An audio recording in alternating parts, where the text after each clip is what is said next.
రాజపుట్స్ పరిపాలించిన గుజరాత్లోని ఒక గ్రామం. అక్కడి జనాభా 2000, కానీ అమ్మాయిలు మాత్రం కేవలం 12 మంది. అక్కడ మగాళ్ళకి జన్మనివ్వటానికి తల్లి కావాలి, పెళ్లి చేసుకోవటానికి ఓ అమ్మాయి కావాలి, కానీ ఆ అమ్మాయి కడుపున పుట్టేది మాత్రం అబ్బాయే కావాలి. అమ్మాయి పుడితే చంపేస్తారు. ఆ ఊళ్ళో ఆడవాళ్ళంటే తల్లులే, ఆడపిల్లలు లేరు. ఆ ఊళ్ళో 1890లో ఒక అమ్మాయి పెళ్లి జరిగింది. ఆ తర్వాత 108 సంవత్సరాలకు మళ్ళీ 1998లో ఒక అమ్మాయి పెళ్లి. మళ్ళీ 10 సంవత్సరాల తర్వాత మొన్న మధ్యన ఇంకో అమ్మాయి పెళ్లి జరిగింది. ఈమె, తన పేరు షగున్ సింగ్. ఈ పరిస్థితి కారణం ఆడపిల్ల తీసుకెళ్లేదే కానీ తెచ్చేది కాదు. అలాంటి దాన్ని కనటం పెంచటం అనవసరం అనుకునే అక్కడి ప్రజలది. ఎక్కడో ఉన్న దేవుడా గురించి మనకెందుకు అనుకుంటున్నారా? మన సంగతి చూద్దాం. 3వ ఆడపిల్ల పుట్టిందని గొంతు నులిమి చంపేసిన తల్లి ఒక చోటుంటే, ఇనుప చెవుతో పొడి చంపేసిన తండ్రి ఇంకో చోట. మన ప్రకాశం జిల్లా వాళ్ళే.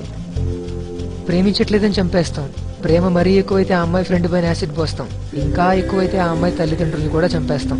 గత 5 సంవత్సరాల్లో ప్రేమించట్లేదని చంపేసిన కేసులు ఎన్ని చూసుంటాం. శ్రీలక్ష్మి, ఆయేషా, స్వప్నిక. ఈ స్టైల్లో మాత్రం మన ఆంధ్రప్రదేశే ఫస్ట్. ఇవన్నీ చాలా ఉన్నట్లు అమ్మాయిలు వాళ్ళంతటి వాళ్ళే చనిపోయేలా ఈవిటీజింగ్, డౌరీ, సెక్సువల్ హెరాస్మెంట్.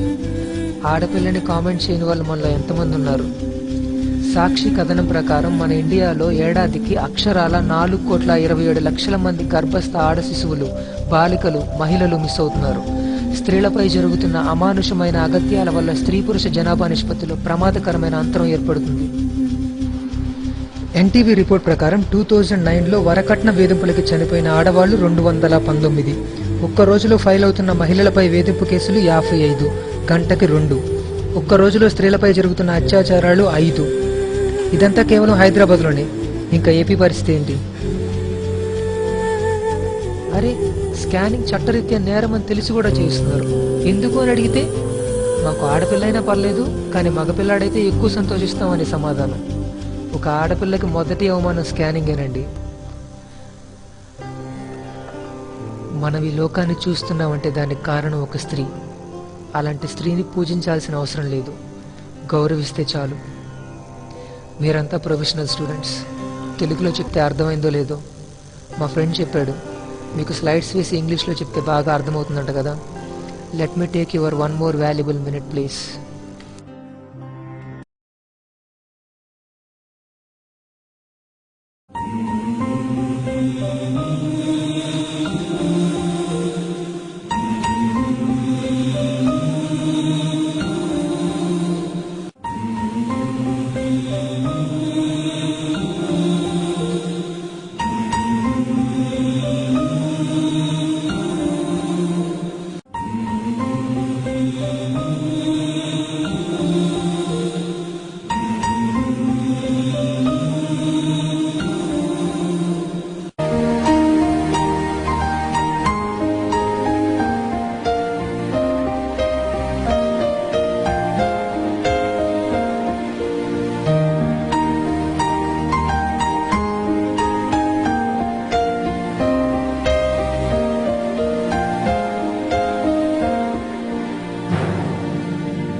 అర్థమైంది అనుకుంటున్నాను.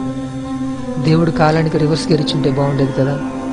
కాలంలో వెనక్కి వెళ్ళి వేధింపబడిన, చంపబడిన స్త్రీలకు ఆ దుస్థితి కలగకుండా చేసేవాళ్ళమేమో. కానీ ఆ ఛాన్స్ లేదు.